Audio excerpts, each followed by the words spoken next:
Congratulations to India.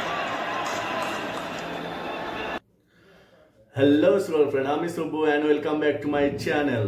তো তোমরা সবাই কেমন আছো? হোপ তোমরা সবাই ভালো আছো।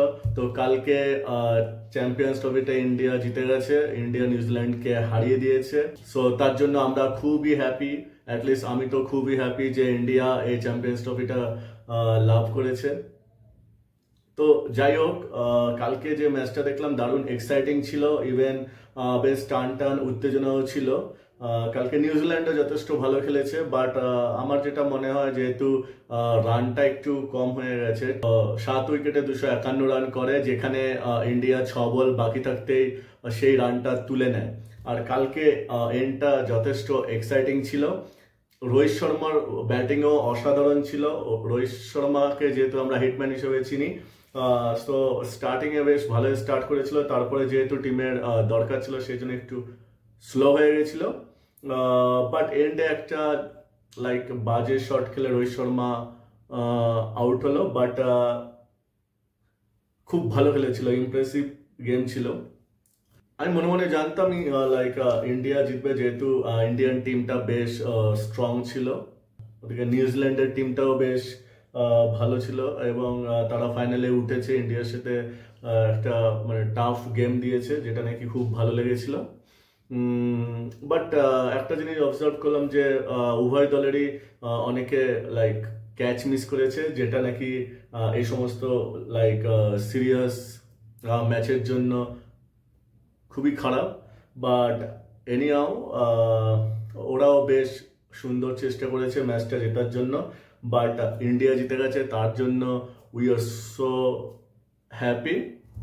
ইন্ডিয়া এই পুরো চ্যাম্পিয়ন্স ট্রফিটা একটা টাফ টিম ছিল, যথেষ্ট ভালো খেলেছে, অন্যান্য সব রকম টিমের সাথেই খেলেছে। লাস্ট যে অস্ট্রেলিয়ার ম্যাচটাও হয়েছিল সেটাতেও দুরন্ত পারফরমেন্স দিয়েছে ইন্ডিয়া। সো এখন বলতেই পারি মানে যে কটা ক্রিকেট টিম আছে তার মধ্যে একদম সুপার টপ আমরা ইন্ডিয়াকে দেখতে পারি বলাটা ভুল হবে। India is the like best team at the moment.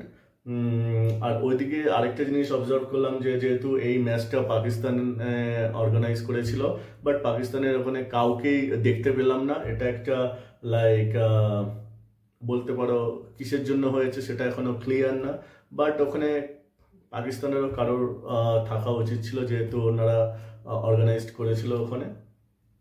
But anyhow overall like কালকের এক্সপিরিয়েন্সটা খুব ভালোই ছিল, ভালোই কাটলো। ছুটির দিন ছিল, পুরো ম্যাচটা পুরোপুরি এনজয় করেছি।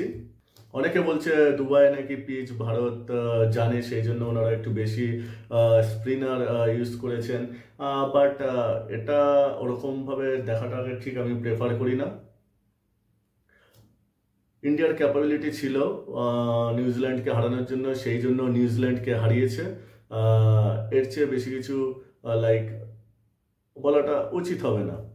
বাট বোথ সাইডে বেশ ভালোই গেমটা হয়েছে। মাঝখানে গেমটা একটু স্লো হয়ে গেছিল, but overall it was a good game. আর সব দলই মোটামুটি এটা অ্যাকসেপ্ট করে নিয়েছে যে ইন্ডিয়া চ্যাম্পিয়ন্স ট্রফি যে গেইন করেছে এটা ওদেরই পাওয়া উচিত ছিল। And like this is a great match, this was a great match obviously.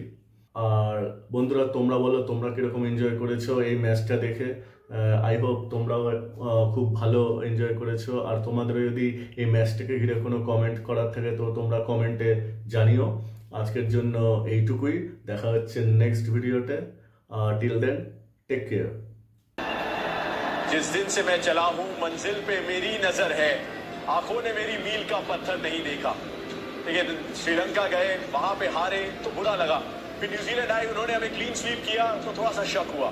फिर वो शक और बढ़ा जब ऑस्ट्रेलिया गए और वहां पे सीरीज गंवाई। लेकिन इस सब के जवाब इस ट्रॉफी ने है ढूंढ निकाले।